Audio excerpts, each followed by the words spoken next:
We haven't seen you since the world tour of Canelo versus Crawford. I was out in Riyadh. We had the American press conference too. What do you make of the build-up so far? There's some pushing and shoving going on. The weight difference is a big factor as well. I pay no attention to the pushing and shoving. I pay no attention to the weight factor. What I pay attention to is the skill level that both guys show in and out of the ring. And today I get some rounds with the GOAT. One of the GOATs. You know what I mean? Two GOATs. Iron Sharpener. As part of his preparations for the Canelo Alvarez bout, Terence Crawford has brought in Roy Jones Jr. as his head trainer. Crawford enlisted Jones Jr. due to his unique experience in transitioning across multiple weight divisions, something Roy famously known for. As even when I train right now, they come to my gym and I'm gonna spend time, repetitious time like I did on technique. They don't like it. They just want to beat bags, beat hand mitts, spar. Well, how can you do all this if you don't know the real technique that it takes to do it? So that's what's happening. We missing all that because soon you come to the gym, first thing you want to do is hit something. And all day, it wasn't like that. You knew what kind of fighter you were. You knew how to jab. You knew how to throw a right hand. You knew how to throw every punch. You knew how to counter every punch. You knew how to defend every punch. You knew boxing from here. Despite Roy Jones Jr.'s presence, Crawford will still retain his core team, including Brian McIntyre and Benny Thau, during training. This is the biggest fight of Crawford's career, which is exactly why he's going the extra mile with his preparation and surrounding himself with elite expertise. Probably in your top 10, maybe even your top 5. Where do you rank Terence, in your opinion? Up him in the top 15, maybe the top 10, because he definitely has the skill of a top 5. Just that he hasn't had the opposition that some guys were able to get, and that's not his fault. He's made one of the best fighters in his weight class look like nobody. That's pretty damn good. Now he proved what we already thought. We just didn't see him against the best opposition near his weight class. See, this is the thing people don't understand. This is what I like about Bud. He reminds me of Roy. We ain't got to have the best opposition in our weight class. We want the best Terence opposition. Crawford has openly said that he never had the chance to face generational legends like Floyd Mayweather, Manny Pacquiao, or Oscar de la Hoya. On the other hand, Canelo Alvarez did face some of them. That's why this upcoming fight is more than just another match. Crawford sees it as his chance to face the greatness he missed.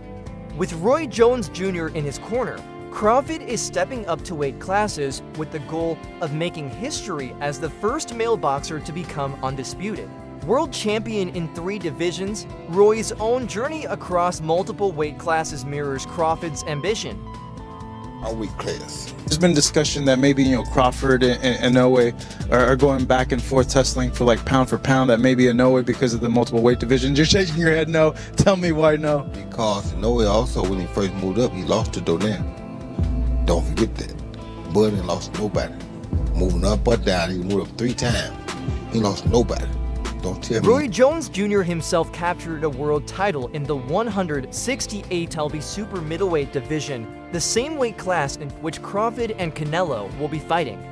In addition to that, he also held titles in middleweight, light heavyweight, and even heavyweight divisions. Anyone who successfully navigated those weight jumps is a perfect mentor for Crawford, especially as he's making a significant leap from super welterweight to super middleweight, a 14-pound jump. Canelo, done deal. Looks like the fight is signed. What's your thoughts on this fight, man?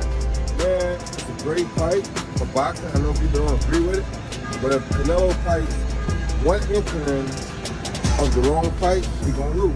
If he comes out and fights the right fight, it's a bit tougher. So right now, I think it's gonna be either way, but it depends on what type of fight Canelo fights. You've been a guy that's in the weight class. How do you think Terence Crawford? Canelo Alvarez and Terence Crawford have already held 3 press conferences ahead of their highly anticipated showdown on September 13th. The undisputed super middleweight title will be contested at Allegiant Stadium in Las Vegas. This is arguably one of the most important fights in recent boxing history, promoted as Canelo's power versus Crawford's skills, but that's an oversimplification. Canelo is also a highly skilled boxer, and Crawford has knocked out 31 of his 41 professional opponents. Both fighters are incredibly versatile. However, Crawford is moving up to full weight classes, so the key question will be how well he handles Canelo's power. I don't care who you beat, the monster thing is gonna always follow him. Terrence is not taking a fight in between. He's like, I'm going to move up to 168. I'm going to take my time with that. Should we expect an upset, or are we going to see what most people are expecting in that fight if it does happen? Well, we're not gonna see what most people are expecting, that's for sure. I can guarantee you that, because most people looking at the weights and saying, oh, they're too far apart, Canelo's too big. No, we're not gonna see Roy what Jones Jr. believes that Crawford's ability to absorb Canelo's punches will be the decisive factor. He also predicts both fighters will come into the ring hungry, aiming to deliver a legendary bout for fans, breaking down the matchup in an interview with Fight Hub TV. Jones said, "I don't care about the pushing and shoving during press conferences. I don't even care about the weight difference.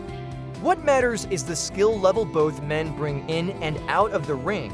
He added, "Crawford has been waiting for this moment. He's finally got the chance and he's ready to seize it." If he does the exact right thing, he can win the fight. If he don't do the right thing, which I don't see him doing, I don't know why he would at this point in his career. I don't know. It'll all be predicated upon how well Terrence can take his punch. You said you don't think, or you don't look into the weight difference. Why? When you know how to box, when you're as skillful as Terrence Crawford is, weight don't really matter much. All thing that matters with the weight is can you take the punch. And I'm sure you've been spawned with super middles and light heavies, so I'm sure you probably... Canelo may not be as hungry as Crawford, but he's a showman. He always tries to give fans the big fights. He may not always win, but he shows up. If he's in top form, he can win this fight. Jones emphasized that the entire outcome could hinge on one thing: whether Crawford can take Canelo's punches.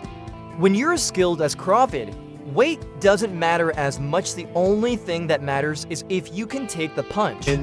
Should he just retire and go on the sunset? Bud definitely should retire if he wins. Canelo, no, you have unfinished business, bro. You can try to hide, you can try to run, but that monster thing, it ain't going nowhere. I'm sorry. Even if you retire the rest of your career, the monster thing is not going anywhere because the monster was searching for you. He beat everything y'all sent at him in the process of trying to get to you. I don't care who you beat, the monster thing is gonna always follow him. Yeah, that's true. I mean, there was a time where he was saying... Jones also suggested that Crawford will likely prepare for Canelo by sparring with super middleweights and even light heavyweights to simulate the power he'll face.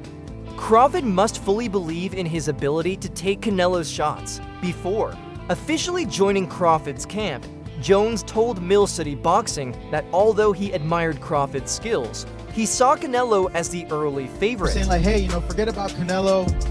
That was a tough fight with Madrimov. Go ahead and give Boots a shot. Give Boots the chance. But Eddie's saying, hey, I think Crawford's saying, hey, give me the Canelo fight, or I'm not fighting. I'm done.